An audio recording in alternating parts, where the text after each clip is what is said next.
Hello, you guys. My name is Niquitta Wolf. I am 32 years old and I am currently calling from Atlanta, Georgia. Awesome. And what do you do for work, Niquitta? I am a customer service representative for the toll roads in Texas. For the toll roads in Texas. Okay. So you're doing that Yes, remotely while working here in Atlanta. I am. Awesome. We should have done this in person. I'm in Atlanta myself as well. So Really? I That would am, have yeah. been fun. And what's your income for being a customer service rep? About 30,000 a year. And how long have you been doing this? I started in December of 2022. And what did you do prior to that? Prior to that, I was actually acting full time. I was doing background acting. I did a few commercials. I would model here and there. So that was my hobbies was my provision basically. And how much were you making acting full time prior to taking this role on? Hourly, if you want to put it there, I would say like a basic job, minimum wage, about $15 an hour. It depends. It varied between the different bookings, so you just never know. And what made you kind of stop that full time and get this customer service rep job? I was forced back into the 9 to 5 world. I realized that I was dipping into my savings and they were leaving pretty quickly. So I had to accept the fact that the dreams had to go on hold for a little while. Well, at least you realize that and you're taking action on that. That doesn't mean your acting career is over. It means, hey, you need to be putting yourself first and foremost, your future first and foremost, and that means getting a stable paying job where you can pay your bills and get out of debt, and then you can still be doing acting and doing that stuff on the side and on the weekends. So, Yes. how would you rate your current financial situation on a scale of 1 to 10? Ooh, a 5.5. Five and a Not a half. 4.5. Yes. And what are your current debts? Student loans, car insurance that I owe, and my car note. And student loans, what's the total on that? About $60,000, a little more. 65. We'll say that. Very depressing number.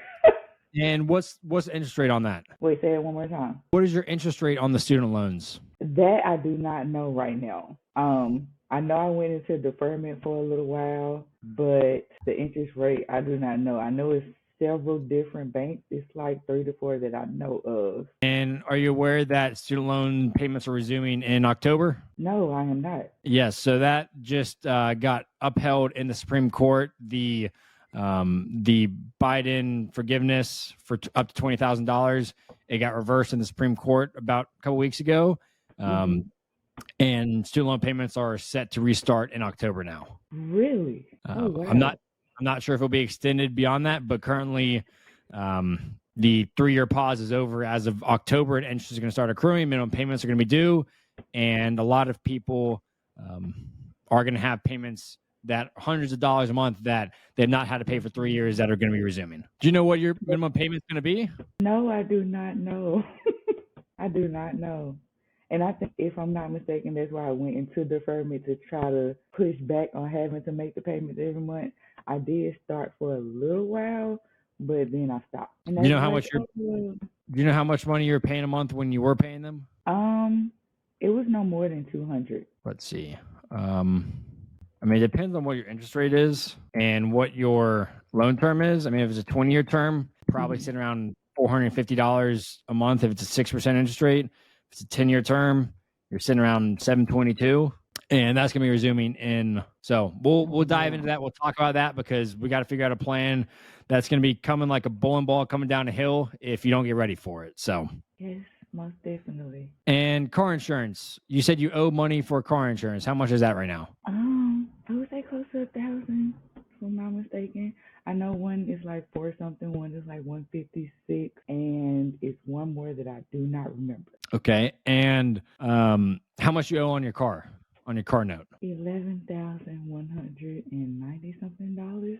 I have been keeping up with that because Lord knows when I see that last payment, I'm going to scream. And do you know what your interest rate on the car note is? I think it's 6.9 annual percentage rate. Okay, 6.9%, which is not a low interest rate either. And how long have you had that car? It's going on 3 years now. 3 years. And you said a note that you can't drive the car currently? Yes. I had an issue where it kept running hot. They quote unquote fixed it, And about a year later, it started doing the same thing again, but it got worse. So I currently possibly have a cracked head gasket. And how long has that been going for? Like, how long have you not been driving it? It's going on 3 months now. And have you taken it to look to see how much it would cost to get repaired? So taking it to the dealership, I was told about $8,000. I tried to find someone else outside of that. I'm actually waiting on them to come look at it to get a second opinion. But so far, that is what I have. What kind of car is it? It's a 2019 Toyota Camry SE. And so that you got that quote directly from the dealership, you said? Yes. I'm not a car guy by any means, but taking it to car dealerships directly, they charge astronomical prices. I think there was something that I went to the car dealership for, and they said it was going to cost $1,100 to, I think, replace the lights in my truck that weren't working. Mm-hmm. And I ended up ordering the lights myself and replaced them for like $150. Oh, wow. So car dealerships are typically not the most cost efficient place to get vehicles repaired. So I would say you need to find a local repair shop that has 4.5 or more star reviews on Google and take it in there, get a second opinion, see what that looks like. On Google too, it says the average cost to repair a cracked head gasket says $1,000 to $2,000. Again, I'm not a car guy, so I can't tell you that's 100% accurate or not. But what I can say is don't take it to the dealership, because you will 9 times out of 10 pay a lot more at a car dealership than you would at a local mechanic. So yes, I am realizing that, especially going as a female alone. Yeah. So you need to make sure you're getting a second opinion on it. Take it to 2 or 3 different places if you have to, and you'll get prices from $8,000 down to $1,500 to $4,000, whatever it might be. You'll get probably a wide range of different stuff. But just make sure that they're reputable, that have 4.5 or more stars on Google. That's typically what I look for when I look for car mechanics, and that I haven't run any problems when I'm doing that. So, what kind of car did you have before this? What kind of car did you have before this Toyota Camry? It was a Ford Fusion. I can't remember what year though. And what made you take out a loan for this Camry? I was in an accident and it was totaled. Okay, totaled your car. Yeah. And what was the purchase price of that Toyota Camry? $21,000, and that's including the extra $4,000 interest rate. You bought a $21,000 car making $30,000 a year? Yeah. See, at that time, I actually had another source of income. You can't be financing a $20,000 car when you're making $30,000 a year. I know.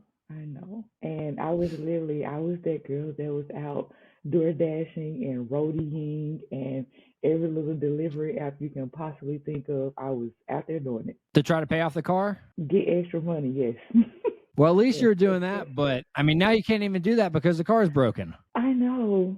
And then you want to still pay the car note because you don't want your credit to go bad, and yeah. And you don't want to get repoed either. No. You can't. No. You can't not pay the car note. Nope. Do you know what the car's worth right now? If it was fully repaired? I do not. Let's see. How many miles does it have on it? It's a little over 120,000. 120,000 miles? Yes. And it's a 2019? Yes. I mean, at first glance, if you got this thing repaired, I mean, I see Toyota Camrys 2019 with 111,000. This is 2018. It's 111,000 miles SE going for $19,000.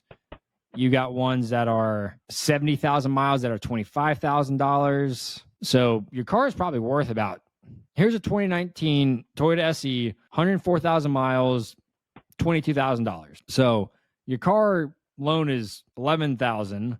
And if you're fix and replace this car, it's worth at least it looks like $20,000.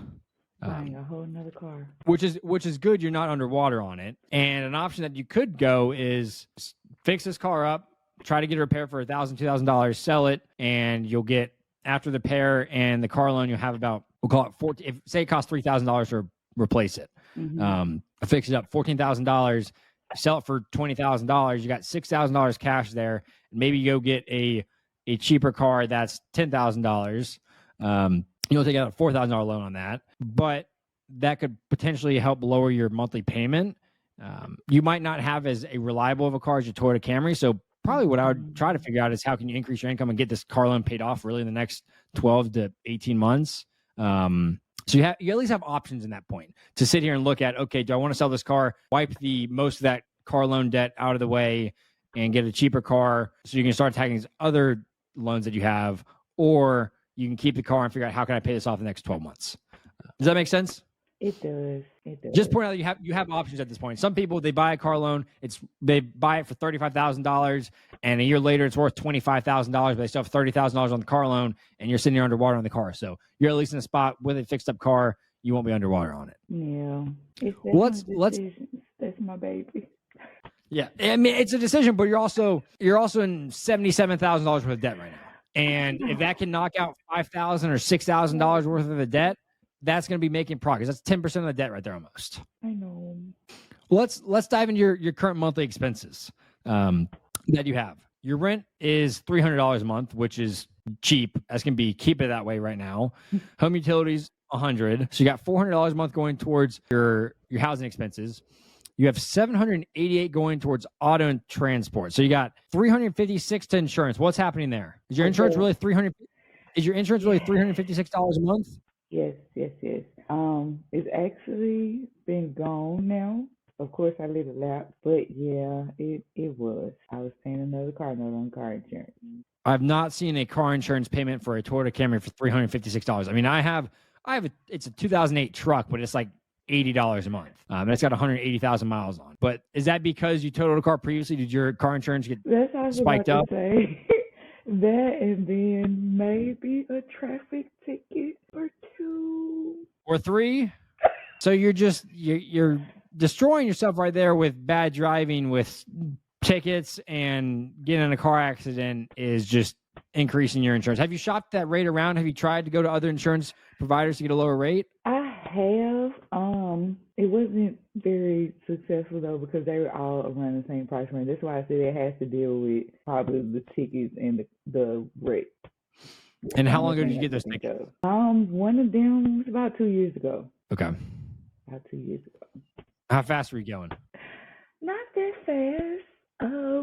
Probably like 15 over. Nothing major. Not a 50 over in a 35 mile per hour zone? No, not that far. Okay. And you got a car payment for $432. And currently on your budget, you have $0 for gas because are you not driving your car at all right now? No. How do you get from place to place? So with my mom's car, or either I would catch a ride. And then monthly, you got groceries, spend $150 a month on groceries. So your total necessities are about $1,338 a month. Mm-hmm. And then fun money category, you got $80 in subscriptions, $75 in eating out, and $40 in health and fitness. So you got $195 in total fun money, which brings your total expenses to about $1,500 a month. Does that sound about right? Yes, it does. And I realized that when I was filling out the budget form, and I'm like, okay, so you're spending more than you're making. Yeah, I have a question on that. So you put in here your monthly gross income is $1,500 and your net income is $1,100. Is that biweekly or is that your monthly paycheck? Every 2 weeks. So every 2 weeks you're getting $1,100? Yes, or anywhere around there. It's never under $1,000. Okay, so total every single month you're bringing about $2,200 a month then. Mm-hmm. Okay, so this budget you're spending, but that monthly budget you filled out, that is for your monthly expenses. Okay, so you're bringing in $2,200 a month, but you're spending $1,500 a month. Mm-hmm. Okay, so you should have some wiggle room there if you have a net income of $2,200, but you're only spending $1,500 a month. That's a $700 difference right there that can be going towards paying off this car loan, paying off this other debt, paying off these student loans. Are you actually spending $1,500 a month, or should we dive into those transactions and see what you're actually spending in a month? We can dive in and see what I'm actually spending. I mean, at first, based on your reaction, you're not spending $1,500 a month. I can promise you that this budget was something that you're hoping and praying you're spending, but it's not actually what you're spending. It's not funny. I know. Got your bank statement right here. Oh dear. We have just month overview at the top. It says additions $3,100 came into your account. Subtractions $3,500. That is drastically different than the $1,500 that you put on the budget sheet. Oh my goodness. And see, I was gonna say, when it comes to saving, like you have the Sheen deals who will throw themselves at you and it's like, hey, I'm only $5 or I'm only $10, and you just keep adding and adding, and it's like, well, it's not that much. But I mean, you got Amazon for $102. You got Amazon for $53. What are you buying? What are you buying on Amazon? It's comfort comforting to go shopping. I know it's bad. Is it I know. comforting going and shopping when you're in $77,000 of debt? No, not when you don't think about it. Do you have Amazon Prime? I do. Cancel it. I do. Cancel and delete the app. I'm dead serious. Cancel and delete the Oh app. God, my heart You can't stopped. afford to shop. That's $150, and that is the first day of the statement. This is May 22nd to May 25th. I'm looking at, and you have already spent $150 on Amazon. Mhm. What are all these Cash App transactions? Sending them out, paying with What do my Cash App card. So what I call myself trying to do is I would put a certain amount on my Cash App card and try to leave my debit card at home. But that doesn't always work because I always end up transferring to it anyway. So it's kind of irrelevant. But that's my way of trying to save. I got $52 on Cash App, $74 on Cash App. I mean, the first 3 days of the statement, we're already at like $500, $600. And that doesn't even include rent or car insurance or any of that. Oh, well, I have never looked at my statement. Jesus. Affirm. What are you buying on Affirm? You got looped into, hey, 4 interest-free payments for $20.86. What is that? Yep. Shopping again. What is this? Georgia Clayton County Court, $162. Okay, so I missed a traffic court and I ended up having to go back for it. And that is what that payment was, to pay off that traffic ticket. So you missed court, which cost you an additional $162? Yeah, I actually had to go to jail for it for a little while, which was even more money. You had how much did you spend going to jail? What did that cost you? I would say close to $1,000. It's not a little over $1,000, and that's You spent including getting out, getting the car out of the impound, getting the car to the house because it had to be towed back home. So yeah. And when did that happen? That was March 10th through the 15th. I will never forget it. So you went to jail, you had to spend $1,000 to get your car out too. And then you continue to shop on Amazon. So we got the jail, the county expense, $162. I don't know what this Baker's Fi is, but you spent $62 there. Sounds like you went out to eat for $62. And then we got, I don't know what this is, True Accord Main Trust, something in Kansas, $157. I'm paying off a credit card. That's a good one. Wait, you didn't tell me about credit card debt. How much credit card debt do you have? With that payment, I have one more left on that one, and the other one is like $900. So I'll say like $987 plus $157. You have $987 and then $157. Mm-hmm. So you're spending your Amazon purchase right there. The 2 Amazon purchases would have wiped away that $157 in credit card debt. And then guess what? That card's gone. I feel bad. I'm just trying to point out the reality that you are spending money that you can't afford to spend. I know. We'll keep going. Klarna Inc., $78. That's another one of those buy now, pay it later, isn't it? What was that? $78. I mean, that's a $300 purchase right there. If it's 4 payments. What was that for? More clothes? Yes, that's why I said Shein, Klarna, and Affirm is either Amazon or Shein. You put in your monthly budget $0 for shopping. We're at like $600, and we are 5 days into this statement. Oh my gosh. Okay, we'll keep going. You got Apple $9.99. I'm assuming that's iCloud or something there. Is it a subscription app? Apple Music. Apple Music? Mm-hmm. You can't afford that right now. Oh my God. Download Pandora and use the free stuff. We got Chevron. I thought you're not driving your car. $16 at Chevron. Yeah, it's in my mom's car. Okay. Using mom's car. Raising Cane's, $10. You can't afford to eat out. The UPS store, what are you shipping for $14? A letter. I wanted to make sure it got there. It had to deal with my lease. Okay.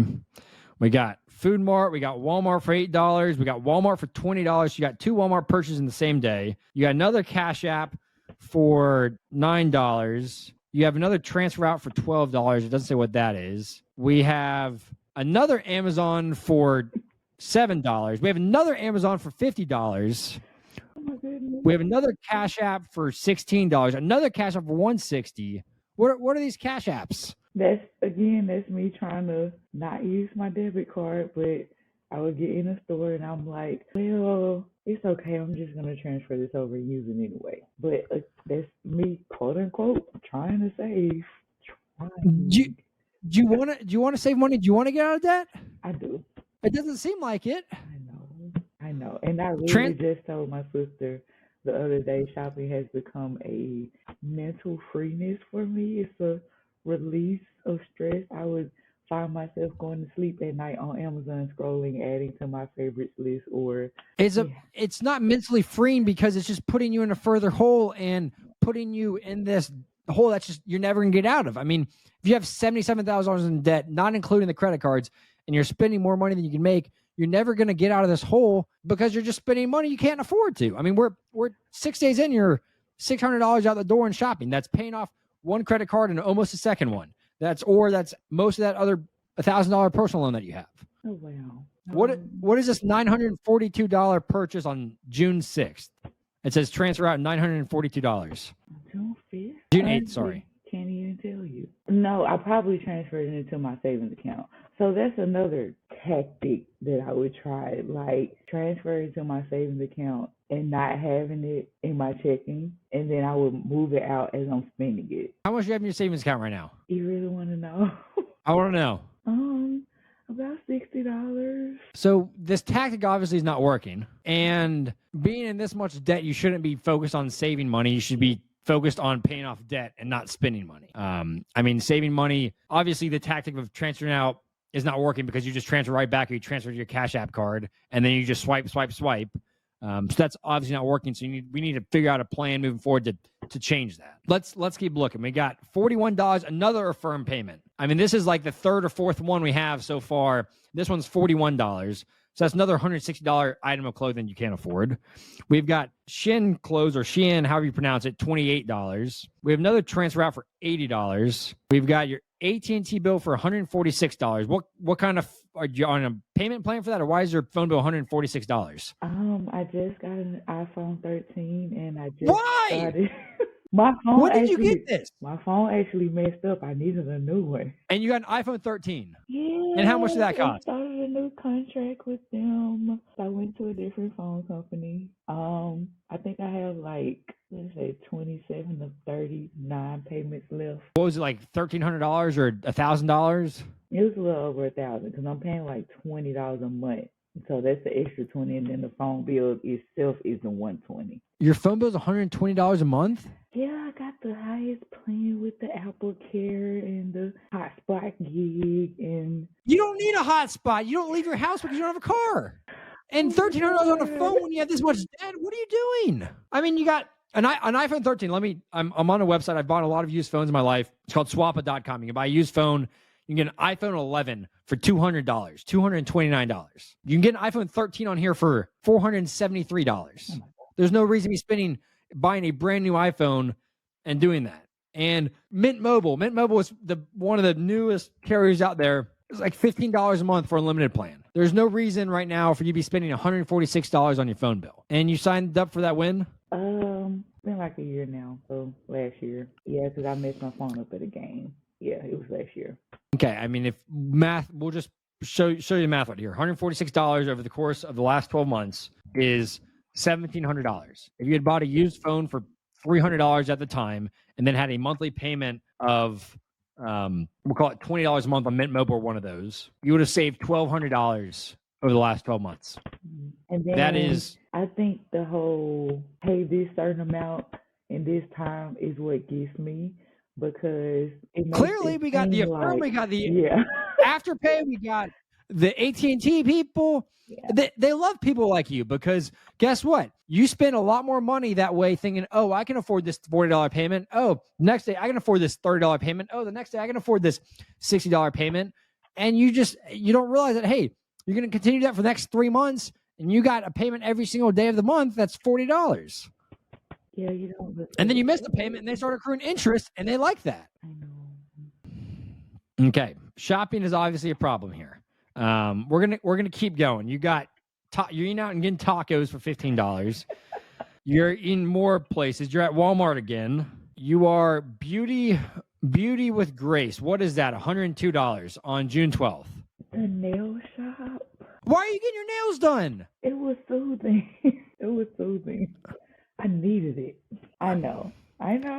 Self-care is needed in this world, yes. Self-care can be free. It can be walking in a park. It can be just going outside and laying in a hammock and taking a nap. It can be spending a Saturday and Sunday watching a movie. But self-care should not be spending money that you cannot afford to spend shopping on Amazon, going to the nail salon for $100 when you are in $77,000 worth of debt, not including the phone, not including the credit card payments. I mean, that's $80,000 in debt right now that we have. And doesn't include the Affirm payments that you have. Self-care is needed. Don't get me wrong. But self-care at the toll of your financial future, at the toll of your sanity, because you're going to be in this situation for as long as until you decide to change, that is not self-care. That is the opposite of self-care. There's a new iPhone 13 right there, Colin. That is the opposite of self-care, because sacrificing yourself in the short term or yourself in the long term for something in the short term, it's short-term satisfaction. And going to the nails salon and getting your nails done for $100, it feels great for that 10 minutes, 30 minutes, whatever it is, but that just destroys you long term. And it's the same thing with losing weight. It's like that Twinkie right there on the counter when you're trying to lose weight is so gratifying in that moment. But then 10 years down the line, if you eat a Twinkie a day and you continue to do that, it's not gratifying at all. Until you decide to change that, it's never going to change. Yeah, you're stabbing me right now, but I need it. I'm here to just bring a lot of people, they don't understand. I mean, right now you said you never looked at your bank statement. I'm assuming, do not have a budget. You do not use a platform or anything to track how much you spend in a month. You had no idea that you spent $3,500 in the last 30 days. And you don't realize how much all of these Affirm payments add up to be, how you can afford a phone plan for $100 less a month. And my point here is, like, I want you to realize these decisions that you're making, how they're impacting you in the future, and figure out, okay, how can we stop this? I mean, we have Iron Horse Grill in Mississippi. You spend another $40 eating out. We got Walmart, $50 or $30 at Walmart.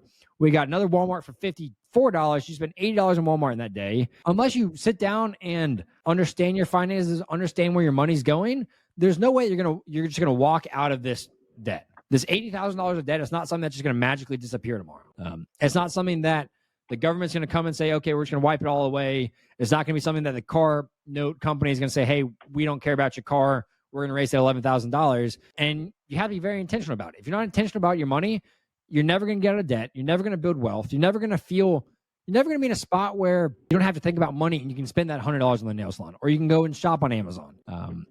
It's the same way with just anything, whether you want to become a professional athlete or you want to become in the best shape of your life. Unless you stick to a plan, you have a plan, you measure that plan, you track it daily, and you hold yourself accountable, there's no world that any progress is ever going to be made. And I just want you to realize that you're in a spot where you can get out of this situation and you can stop these Amazon purchases. I mean, I can guarantee you none of these clothing purchases are necessities. The Shein, the Afterpay, the Affirm, the Amazon, the Walmart. I mean, yes, you need food. You need basic necessities. You need a roof over your head, and you got that cheap right now. It's $400 a month in your housing. You need food on your table, and if you're spending $200 a month on food, eating at the grocery store, great. You shouldn't be eating out right now. But if you do that, you're going to have money left over every single month. You're going to have, I mean, if right now, if your net income is $2,200 and your total expenses, and you actually stick that at $1,500, you have $700 a month that you can pay down towards these credit cards, this car loan, these other debts, and you can get out of this. Yes, we need to focus on increasing your income too right now, because student loans, when those come around in October, those are going to wreck you if you're not ready for it. Because with your income right now, and if you do exactly stick to this budget of $1,500, you have some wiggle room where the monthly payment, I don't know what your interest rate is. It might be $400 a month. It might be $800 a month. If it's $400 or $500 a month, you'll still have about $200 a month left over. But you need to be figuring out how can you increase that income from $2,200 a month to $3,500 a month or $3,000 a month. And whether that means going to work at, I hate to say it, Walmart, because you're going to spend money if you shop at Walmart, or if you work at Walmart because you like shopping, or I was going to say a retail spot, but you're just going to shop there too. So maybe you need to go work at a place that you're not going to spend any money on. And if you can get an extra $800 a month from that coming in, then you can start paying down this car loan within 12 months. And then you can start attacking the student loans after that. And I guess there's two sides of things out of debt. One is increasing your income, which is something we do. And two, keeping your expenses low. And right now, spending $3,500 a month when you're bringing in $2,200 a month, you're going to just find yourself in more credit card debt. You're going to be you're swiping away right now. You're going to have no money in your bank account. I mean, right now you have $60 in your savings account, you said. And that's because you're spending money on these items on Amazon. If you had eliminated $700 of those expenses in the last month or $1,000, you'd have $1,000 in your bank account. And you do that for 12 months, that's $12,000. That's not a small amount of money. That can be going towards paying off your student loan. Your card note could be gone. And I just want you to realize that you have the opportunity and option to get out of this debt and to take control of your financial future. It's going to take discipline from scrolling on Amazon, delete the Amazon app, and unsubscribe from Prime. That's first and foremost. These affirm payments, you need to cancel your accounts or never click one of those things ever again. Start figuring out, how do I increase my income so I can get out of this? It's noted. Yeah, I never sat back and thought about it that way, because again, when you see I only have to pay $10 a month, you don't sit there and think about the long-term payments. Like, for instance, even getting subscriptions on Casting Network. So, you have the option to either pay yearly or pay this amount, but the monthly amount is normally more than that. So you would choose the monthly amount, not even realizing that I'm spending more by doing this versus paying annually. And you don't think about it that way. And I think, I know that is what, like I said, reels me in. It's just like, it'll get paid off eventually. And yes, you're right. I do need to stop doing that. I mean, that's what those companies are built off of. They're built off of finding people like yourself that love shopping and appealing to them in a way saying, hey, you only have to pay 25% of this today or 20% of this today, and you pay the rest off of the next 4 or 5 months. They want people like you to do that because you're going to be spending, the conversion rate on that is so much higher. Oh, you have to spend $100 today? I don't want to do that. But, you want to spend $20 today for this $100 item, and then you can figure it out a month from now? That's what they want. And until you realize and take control of your future and control your emotions when you're purchasing stuff or not purchasing stuff, then that's just going to continue to cycle and continue to happen, and all your money's being flowing out of your bank account. I mean, last month, like I said, $3,500 came out of your bank account, and you made $2,200. That's $1,300 that you spent more than your income. Oh my God. So what I want you to do is, you said you never budgeted before. Nope. I've tried, but it never fell through. I have a budget book. It's $20 in the budget book. I have $20 in the budget book. It's one of those where you have the envelopes, and you can put like car, shopping, emergency. And yes, I have $20 in my little car envelope in the budget book.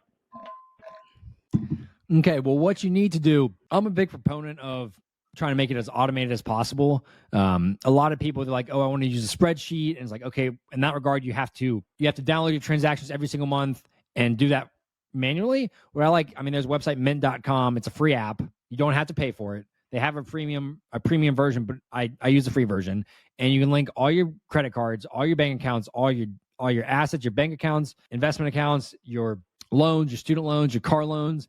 And every single transaction that happens in your account will be put into the app, and it'll categorize it. So when you go spend money on Amazon, it will categorize that as shopping. When you go spend money at Walmart, it will categorize that too. When you have gas payment, it will put that under your auto budget. And you'll wake up, if you go do that, and it'll pull your last 3 months of transactions, I guarantee you're going to look at your transactions for April, for May, for June, and you're going to sit here and not realize how much money you spent on Amazon, how much money you spent shopping, how much money you spent eating out compared to your income. And if you never looked at your budget before, there's no reason that you would know how much money you spent, because you said it right. The little transactions, the $5 transactions, the $20 transactions, you're like, oh, it's fine to do that.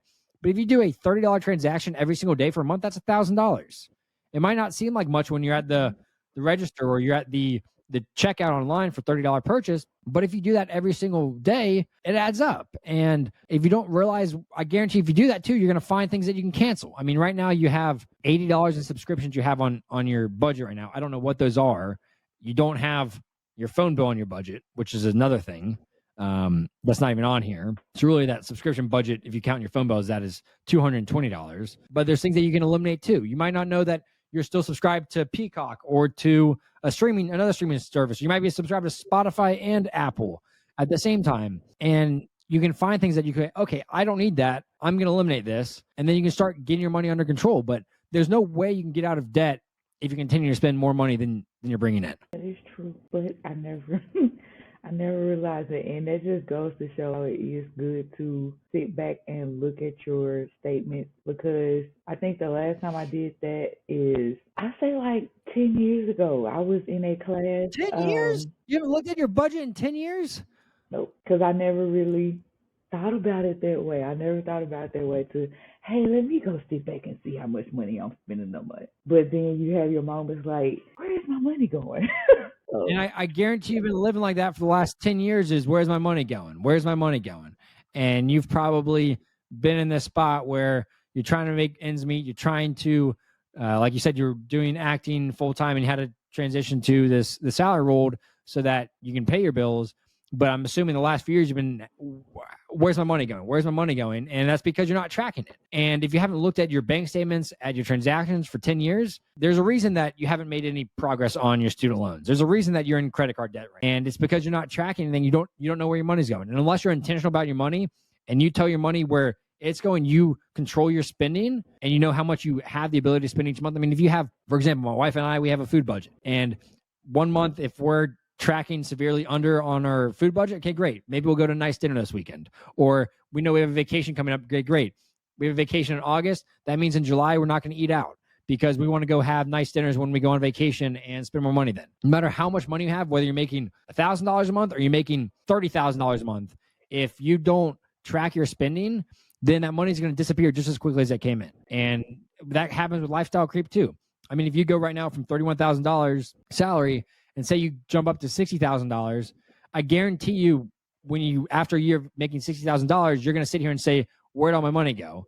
And that's because you would see that bigger paycheck coming in, and you just swipe more and more on Amazon. And that's because you won't be intentional about your money, and you have to change your money habits now before you start making more money. Otherwise, you're just going to get in the same cycle. If you don't know how to manage a small amount of money, then you won't know how to manage even more money. And that same situation will continue. And you go find a job making $50,000 or $60,000, you're gonna be in the same spot a year from now. You're gonna get a nicer apartment. You're gonna get a nicer car. You're gonna start spending more money on Amazon, and the same cycle is gonna continue to happen where you feel like you can't breathe with $60 in your bank account because you haven't tracked anything. And that's what I want you to do. I want you to. I mean, you're young and you have so much life ahead of you that you can get out of this debt. Is it going to be easy to get out of $78,000 of student loans, car payments, and credit card debts in the next 2 years? It'd be very difficult to do with your income. Is it possible to do in the next 5 years if you increase your income? Yes, it is. And then guess what? 5 years from now, you can start thinking about investing for the future. Start thinking about retirement. You can start thinking about, okay, great. Maybe I wanted to go on a trip and I can start saving up money for it. But right now, you can't afford to go on vacation. You can't afford to go on a trip with your friends or your family or whatever because you have so much over looming debt on you that every dollar needs to be going towards this. And unless you are intentional about it, unless you are proactive about it, about finding a new job that pays more or finding a side job that you can do on nights and weekends when you're not working your main 9 to 5, then this debt, you're going to wake up when you're 45 years old and it's still going to be here. And it's going to feel like you're not making any progress. that is true. And I definitely need to hear it. Again, I never, and I've always wanted, oh, well, how can I do this? I've even tried the envelope effect where you put so much in the envelope and when you spend this, then that's it. Don't touch it anymore. That worked for me literally for about 2 paychecks, give or say. And it's exactly what you said. That's why I said you kind of hit me, but I need it because no, I don't have the discipline. No, I do not sit back and think about, well, when I'm this age, I should have this amount. And even with you saying that when I was in college, so I got a discount off of my tuition because my mom worked at the school. And even with me staying on campus with a meal plan, with me tuition and board books, I was still bringing home. I saved my refund check for about $2,000. But then at that time, it was okay. Well, I'm gonna go get my sister and brother. We're gonna go shopping, or I would go give this amount to my boyfriend at that time, not even thinking about myself, which is another issue that I have. Making people happy. I'm that person who on birthdays I would literally go all out and beyond. And my little brother used to fuss at me about it because it's like, okay, well, you can just buy that one gift, you know that, right? But I gotta be extra. And I had to stop doing that You too. you I can't. know. You don't have to I be. know. And I know that's your personality. I know you care about people in your life and you want to take care of them and celebrate them on their birthday. But you can do that in ways that are not monetarily. You can do that without buying them the nicest, newest thing. You can do that by just spending time with them, spending quality time with them, figuring out what's a fun plan that we can do outdoor together, whether it's a picnic or it's a hike or something, and celebrate them. Bake them a cake that's a lot cheaper than going to buy a $100 cake from the local cake store, whatever it might be. Don't throw them a party. I mean, people want to spend time with you. If they really care and love you, they just want to spend time with you. They don't need material things. And unless you take care of yourself first, you're never going to get out of this. I mean, you said you like taking care of other people first. And that's the same thing with the analogy with an airplane. I mean, if you're in an airplane that's going down and the masks come down, the oxygen masks, you're putting your oxygen mask on other people before putting it on yourself. And that means you're going to die and you're going to go down the plane versus putting your oxygen mask on first before you can celebrate other people, celebrate them on their birthdays, buy them things. And it's just going to be an ever-ending cycle of stress and anxiety with this overlooming debt, or stress of, hey, where's my money going? Unless you focus and you figure out and decide that today you have the discipline to change this. You want to change your family tree. You want to change your tree. You want to improve your financial situation, get out of it. That starts with you. I can't sit here and force you to say, hey, delete your Amazon account. Stop doing these affirm things. That's a decision that you have to make yourself. After this call, you have to go say, okay, I'm going to decide that I want to be in debt forever, and I'm going to keep my Amazon account. I'm going to keep this. I'm going to stop, never going to budget my life. Or you make the hard decision, which is going to be hard for a few years, of, hey, I'm going to delete my Amazon account. I'm going to stop shopping. I have 2 debit cards. I'm going to throw my Cash App debit card in the freezer because I don't need it. I don't need to continue spending money on it. And I'm going to start canceling stuff. I'm going to start spending less money. I'm going to stop shopping. And I'm going to start figuring out what can I do on nights and weekends to get out of this debt and pay off these loans. But I mean, once you get out of this debt, if you get out of the student loans, car loans, other debt, you can start thinking about investing. You can start thinking about what I want to do when I'm 50 years old, when I'm 40 years old. Do I want to buy a house, save up for buying a house? Do I want to start investing in the stock market, which you should be doing once you get out of debt, so you have money when you retire? And you can start thinking, okay, do I want to go on a vacation to Europe in 3 or 4 years? Okay, great. That's going to cost me $5,000. I need to start saving $100 a month for that. And you can start working that into your budget so you can start just picturing what your dream life wants to be. But right now, with the student loan payments coming up, I mean, you didn't even know student loan payments were resuming in 3 months. And you need to look at that after this call is, what's your monthly payment going to be? What's your interest rate on that? And how does that fit in your budget? Start figuring out after that, how am I going to make more income? I mean, you got 3 months before those payments start resuming. It's probably going to be about $500 to $700 that minimum payment. So you got 3 months to start figuring out, what am I going to do to find a new job to be making more than $30,000 a year, or to find another job on the weekend that's paying you $20 an hour that you can work 20 hours a week at. Just start thinking about how do you figure out this plan before payments start happening on the student loans, and then reeling in your budget, making that decision. Okay, I'm going to go find one of these online budget apps. Like I said, mint.com. It's the easiest, simplest one to do, set up, use. Start tracking your spending and check it every single week. Look at your account and say, okay, I spent $100 on groceries. I have $100 left for the month. Or I spent $0 on shopping and I have $0 for the rest of the month, so I'm not going to spend money on shopping. And you have to consciously make that decision and decide whether the $100 at the nail salon and staying in debt is worth more than being out of debt one day. Okay. You can do it. You're young. You're 32 years old, and you have so much life ahead of you. And you can be out of debt by the time you're 37. And you will still have so much life ahead of you. I mean, you've had these student loans for 10 years now, and they're still at $65,000. You've had this car loan. The car loan, again, you can look at your options there. Can I sell this car and get a cheaper car? Does that make sense after you repair it? Or do you want to repair the car and then, okay, for the next 12 months, you're going to go ham every extra $1,000 a month going towards paying this car off once you get a second job and get this car paid off. So 12 months from now, the car completely paid off. I mean, that will free up, once you have the car paid off, that'll free up $432 a month of your budget. And I know that would feel amazing, because that $432, don't think you go shopping with that money. That money's gonna be going towards the student loans.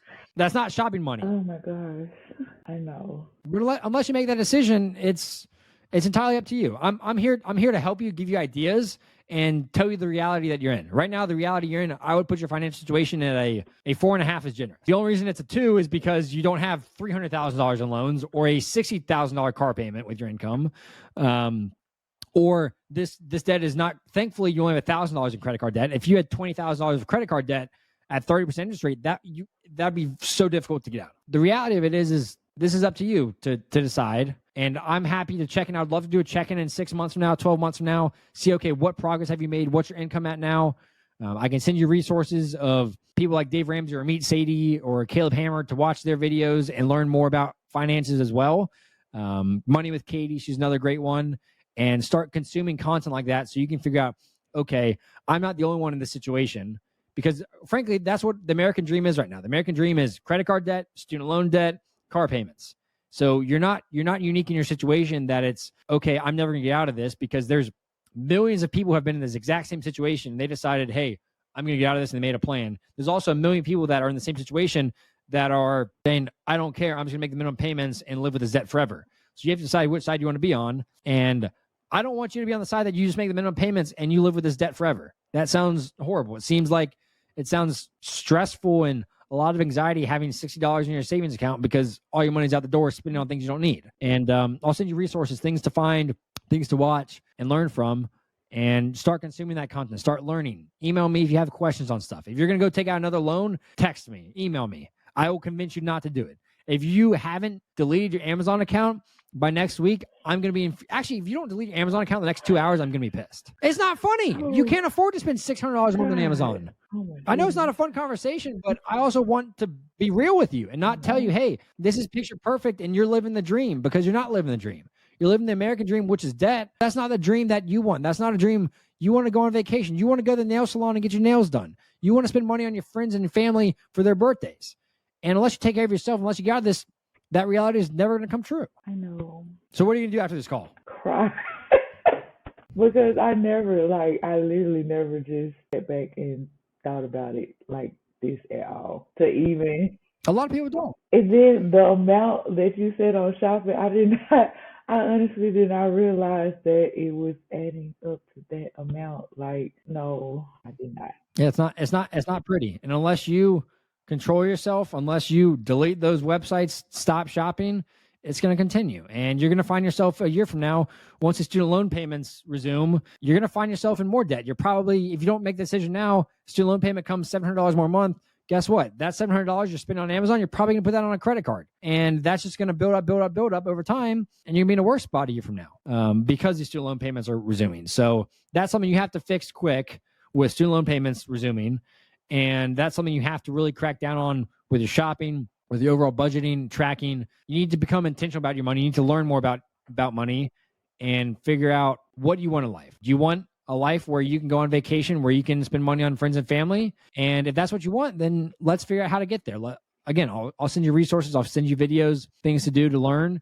And I'm here to be a resource for you as well. And when you have questions about what I should do, I mean, there's two different routes of paying off debt. And in my opinion, I think the snowball method's better for your situation because there's two routes: the avalanche method and the snowball method. So the avalanche is if you have one loan that's 30% interest rate and you have another loan that's 5%, you pay off the 30% interest rate loan first because it has a higher interest rate. Because right now with your situation with spending so frequently and not making much progress, I would say the snowball method is better. So that means you attack the smallest loan amount first. So you said you have a credit card with $150, you would pay that debt off first. You'd pay the minimum payments on everything and then pay that credit card payment off first. And then you'd go to the $900 credit card. And then you'd go to the $1,000 loan that you have.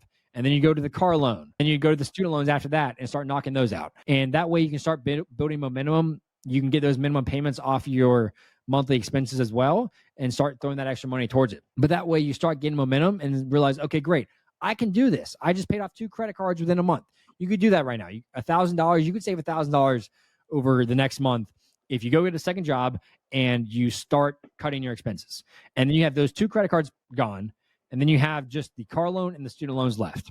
And then you should be able to pay off that car loan over the next year at the minimum by paying those off. I mean, the credit cards need to be gone before the student loans resume. And then you start paying the car loan off, and then you start paying off the student loans. And the snowball method will just give you momentum, like it's just a snowball rolling down the hill, getting bigger and bigger and bigger. And then no one's going to stop you. Once you pay off the credit cards, the car insurance loan, and the car loan, I mean, that would be $12,000 or $13,000 in loans paid off. You're going to feel invincible attacking these student loans because you realize, okay, great, I can do this. I'm not going to be the average American with $50,000 in student loan debt.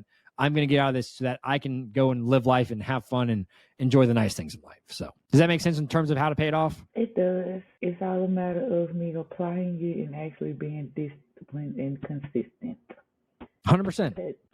Yes. So you basically just gave me a whole life changing decision to make because, like I said, I have been wanting to do it for a long time. I have prayed for financial stability and been put in several situations where I could have it, but the mindset of you'll make it back.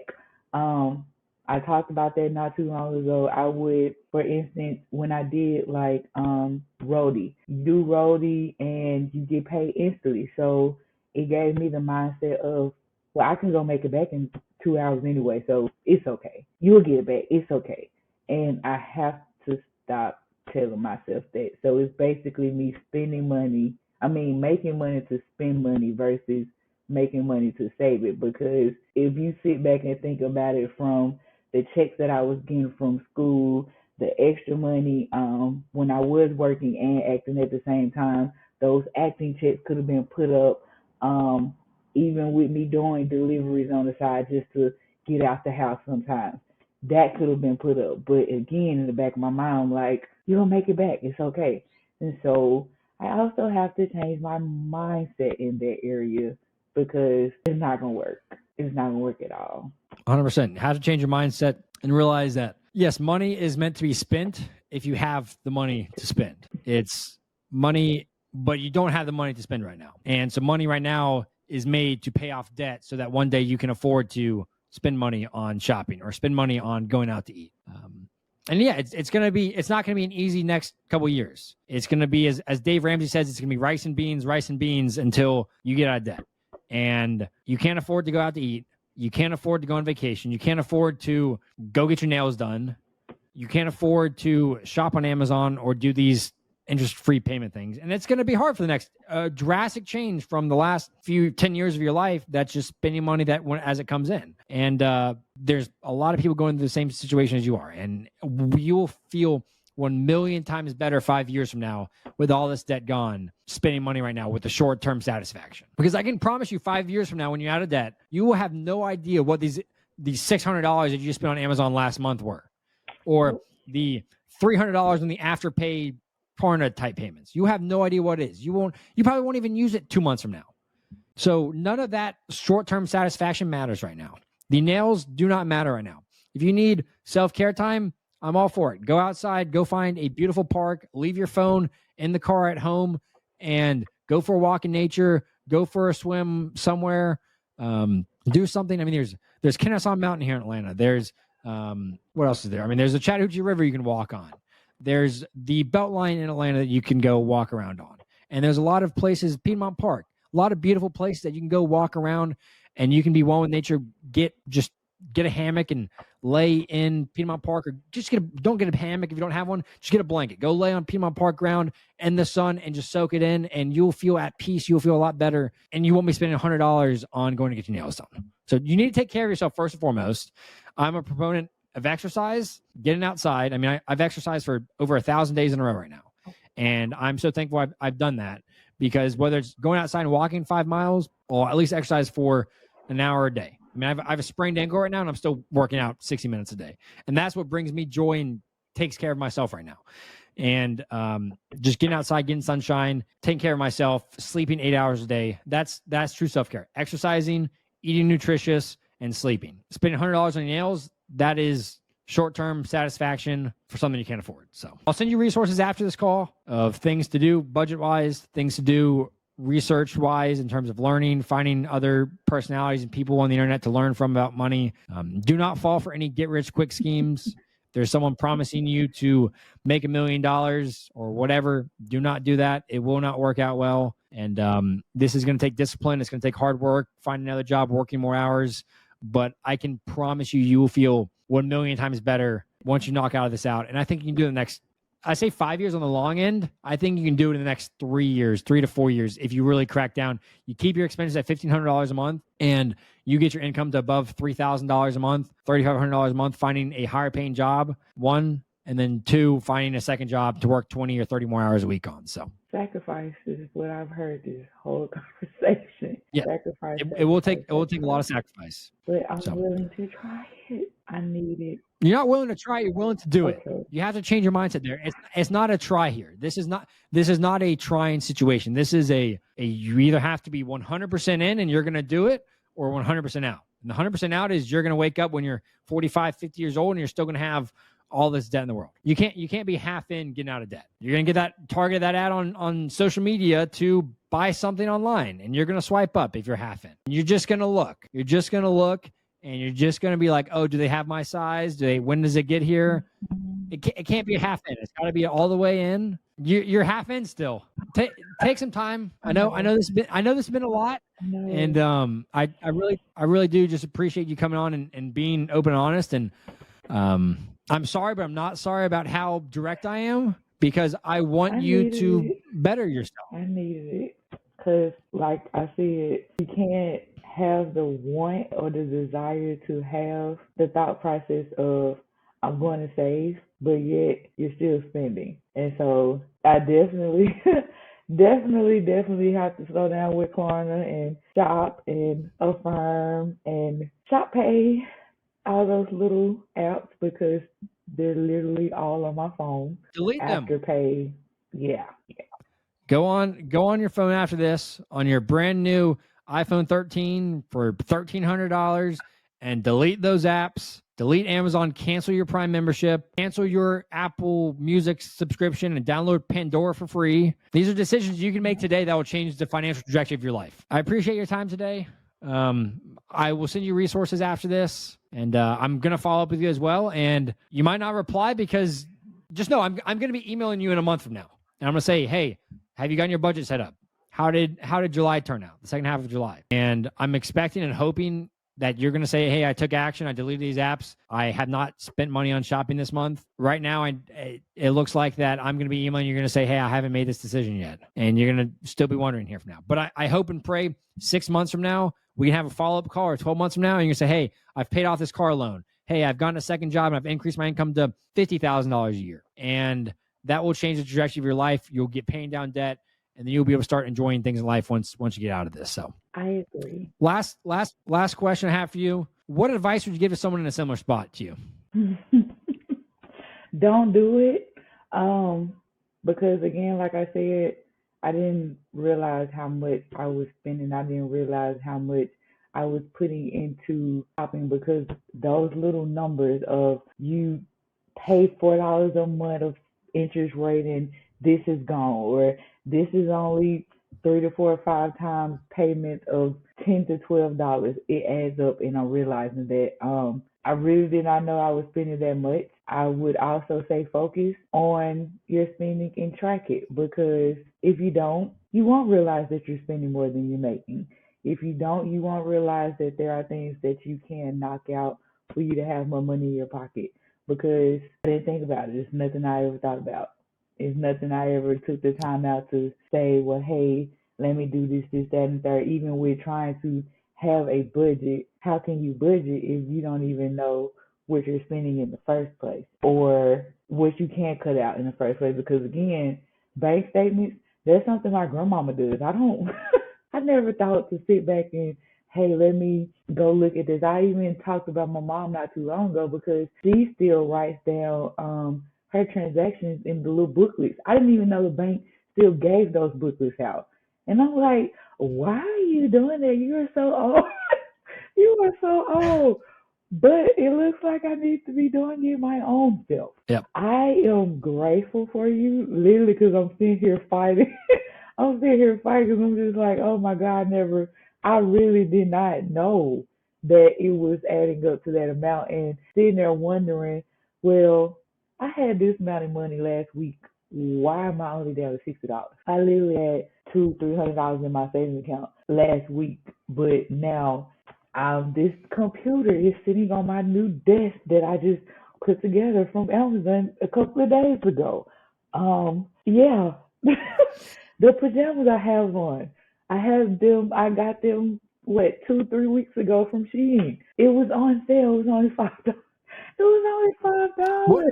What can you return right now? Is there anything on Amazon you can return that The clothes you haven't worn or boxes? No, it's too late. It's too late. I tried. No, unless I break this desk down and send it back. No, it's nothing. It's nothing. Well, if you know any friends or family members that you think need to be on the show too, send them my way. Send them my email. If you think there's other people that are in the same spot as you and they need to hear directly their financial situation, I'm here to help the world talk more about money because it's not something that's talked enough about. There's plenty of people I know that have taken out loans to go on vacation, that have taken out car loans that they can't afford. What? So since I'm being transparent, when I was in college, and you are going to talk about me, I got a title loan to go on vacation for spring break. You took a title loan out on your car to go on vacation? You're kidding me. I did. To go have fun on spring break, what was it, $1,000, $2,000? How much was it? I think like 3 or 4, and $3,000 or $4,000 to go on spring break. You took a loan out? My dad still talks about me to this day because that was my first car. He bought it for me, and I had it for about 6 years, and they took it. It was paid for though. You're kidding. They took it because you didn't pay off the loan from spring break? And again, I still hear it from him to this day. He has not let it go that I did that. So this financial instability, like we said, has been going on for 10 years. It started in college when you took out a loan to go on spring break for $4,000, and then they took your car because of it. We have fun. Yeah. It's not funny. And you didn't learn then that, hey, loans are bad, debt is bad? No. Or, hey, I can't afford to do this? Make sure you pay it on time. But yeah, that was the worst thing I could Please have don't do that. Please don't do that with the Camry. Ever done. The worst thing. Now, I would never do anything like that again because when I see my car rolling away on the back of the tow truck, I was just like, for spring break, really? But, was it worth it? Was that spring break worth it? No, it was not. Where did you go? We have to hear that at least. Panama City, Florida. You took $4,000 out to go to Panama City, Florida. You took a $4,000 car loan out to go to Panama City, Florida, and your car got repoed because of it. What kind of spring break did you have spending? What kind of spring break did you have spending $4,000 in PCB? I was expecting at least like Mexico, an all-inclusive resort, or like the Dominican Republic, or like for $4,000. I couldn't spend $4,000 in Panama City if I tried. Yep. And I don't think it all was the trip, but they offered it, and she said I qualified for it. So I'm just like, okay, yeah. You know why you qualified? Because they knew that they'd be getting that car from you. That's how it works. They say, hey, odds and the favor is we're either going to get the car or we're going to make a lot of money on the interest on this loan. And guess what? They made both. They made the interest payments until you stopped paying, and then they repoed the car. Yep. So, no, the spring break was not worth it. I don't care what you say. The spring break was not worth it. Spring break is not worth getting your car repoed. Spring break is not worth taking out a $4,000 loan. If you can't afford to pay cash on spring break and you're in thousands of dollars of debt, you do not deserve to go on spring break or vacation, whether you're an adult and you're not in college. That's why I say I wish well, I would have talked that to is you her years worst ago. financial decision. You should have been there years ago. A long time ago. I wish I would have talked to you, but yeah. Hey, well, the beautiful thing is you're 32. You have a lot of life in you. I wish I'd found you 10 years ago before you had signed on that loan for the car. I mean, heck, I would have been a sophomore in high school. I would have been 16 years old. But heck, I was taking Dave Ramsey's course when I was 16 years old. I would have told you that was a stupid idea. I started learning. Dave Ramsey was the first, either sophomore or junior in high school. So I was 16, and I started taking Dave Ramsey's course. He'd be a great guy for you to follow on social media, for you to look at his website. He's really great at teaching people how to get out of debt, teaches a snowball method, and he'd just be a great resource. He's one of the ones that I'll send you over after this. But I started learning when I was junior in high school, sophomore, junior in high school. And I've been fortunate to, I started my business that same year when I was in high school in 2012. I started 11 years ago, my business. But since then, I've taken a lot of those principles to my own personal life with finances, of budgeting. I've been using this Mint app for 6 or 7 years now.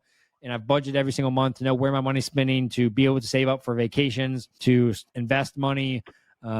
I've been fortunate to do that. So that's why I started this, because I'm fortunate for that class that I took is how I kind of got my start in personal finance and learning about money, and have just applied a lot of that to my personal life and principles there. And really just want to help people like yourself realize and understand that, hey, there's ways to get out of this. And also the school system is screwed up right now that doesn't teach people about that. I mean, that course should be a mandatory class in every single high school and every single college. You should not just have to take it once a semester, one time. It should be, you take that sophomore year of high school, senior year of high school, freshman, sophomore, junior, and senior of college. I mean, that should be like a mandatory course for the world to take, because that changed the trajectory of my life, and it's changed the trajectory of many people's life who have taken that. And I've been very fortunate to be in a spot where I had that course available to me in high school, but I know most people don't. So that's why I'm trying to help people learn about money and better their financial situation like yourself. So. And it's appreciated. It's much appreciated. Well, enjoy the rest of your Saturday. Do not shop, please. Please delete those apps. Let's start today. I'll send you an email right after this, resources for the budgeting app, and I'll be following up with you via email and holding you accountable. So, and we'll do a check-in 12 months from now, and everyone watching, 12 months from now, the car loan's going to be gone, the credit card debt's going to be gone, the personal loan's going to be gone, and we're just going to be attacking the student loans after that. I can agree with that. Awesome. Well, thank you for your time today. Thank you for having me. What's up, everybody? We just wrapped up there. That was definitely a lengthy interview and a lot to unpack there. I mean, we got $79,000 of debt and a shopping problem. Determined a lot of resources for Niquitta for her to learn from. We figured out areas of improvement in her budget. I mean, she's spending an outrageous amount of money shopping every single month of money she doesn't have, and she's been living like this for 10 years, has always wondered where her money's going. And the wildest story of financing or getting a loan for the title of her car when she was in college to go on a $4,000 spring break is wild. That should never be allowed to be done. But opened up her eyes. Thankful that she was very receiving of the direct feedback. And I'm hoping that as I send her more resources, as I follow up with her, that her financial situation will be improved. She's the one that can make this decision to get out of debt. So hopefully we'll see her on here in 12 months, and we'll have a follow-up with her being in a much better spot. So thank you for watching today. If you have any financial situations, financial debts, financial struggles that you're going through and you want to discuss, if you don't know, if you're looking at your bank account every single month and wondering where your money's going, and you want me to dive through your finances and identify areas that need to be cut back, areas that need to be improved, please email me. I'm here to help you learn about money, help the world talk about money, and I would love to have you on here. So thanks for watching, and we'll see you next time. The more people like and subscribe to this video, the more people will see it, the more people will learn about money in this world. So just really appreciate your time, and we'll see you next time.